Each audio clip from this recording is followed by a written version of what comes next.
Thermal challenge is a main challenge for any silicon today, and it's an inhibitor. And if we work together and closer, we will be able to much closer integrate. ZutaCore is developing and selling an innovative direct-to-chip liquid cooling solution for data centers and for servers cooling. We're trying not to overcomplicate simple problems. The deep understanding we have in thermodynamics and heat transfer makes it very easy to solve problems. Our technology is based on two-phase cooling, which means we are cooling by boiling a heat transfer fluid.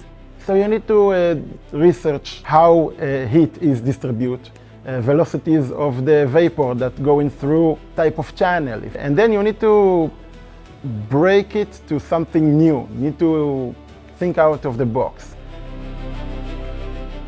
There's not going to be a limit to how cold you want your chips to be and in what environment it's going to be. It's going to be agnostic. Our main customers are HPC customers, which means universities and enterprises, high-frequency trading companies, but mainly AI companies. We're talking about both AI training and AI inference.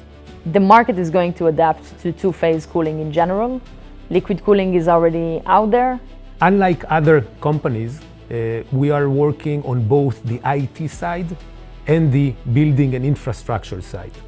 That means that we have to keep up with the silicon vendor roadmap, and then we need to comply with the needs of the server manufacturers who takes this silicon, puts it in, and integrates our solution into their servers. ZutaCore solutions are going to be limitless. I can imagine that when we are faster, we will be able to work closer with the NVIDIAs of the world and better integrate the concept of the technology into their solution. This is, by the way, already happening, but I can see it much more integrated in the future.